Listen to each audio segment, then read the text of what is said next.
legend lives on from the Chippewa on down of the big lake they call Gitchagumi. The lake, it is said, never gives up her dead when the skies of November turn gloomy.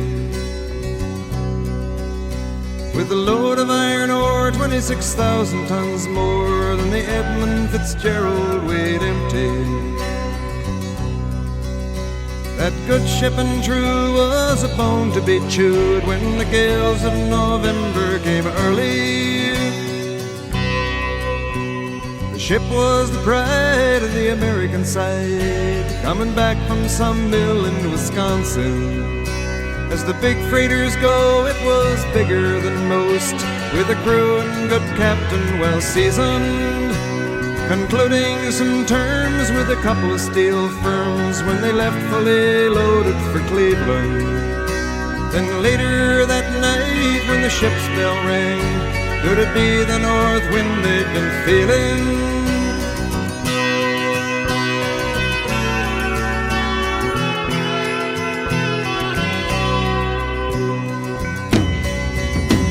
The wind in the wires made a tattletale sound, and the wave broke over the railing.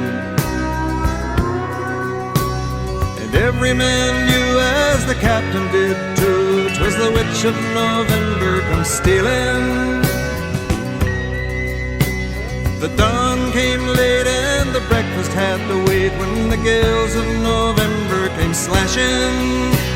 When afternoon came, it was freezing rain in the face of a hurricane west wind.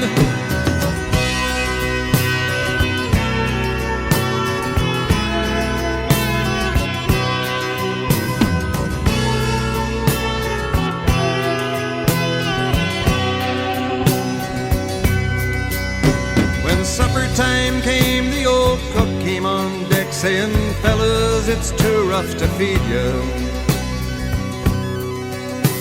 At 7 p.m. a main hatchway caved in. He said, "Fellas, it's been good to know ya."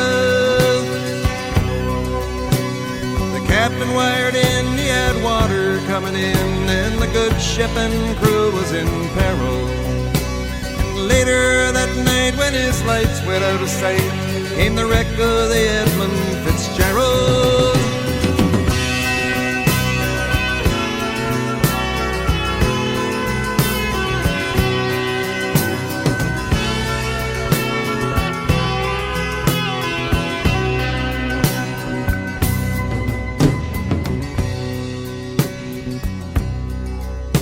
Does anyone know where the love of God goes when the waves turn the minutes to hours? The searchers all say they'd have made Whitefish Bay if they'd put 15 more miles behind her. They might have split up or they might have capsized. They may have broke deep and took water. All that remains is the faces and the names of the wives and the sons and the daughters.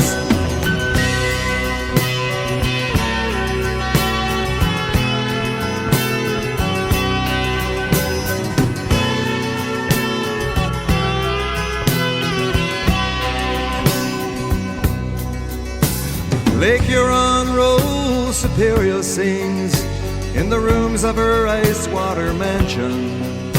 Old Michigan steams like a young man's dreams. The islands and bays are for sportsmen.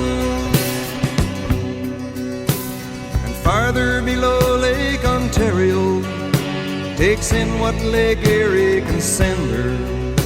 And the iron boats go, as the mariners all know, with the gales of November remembered.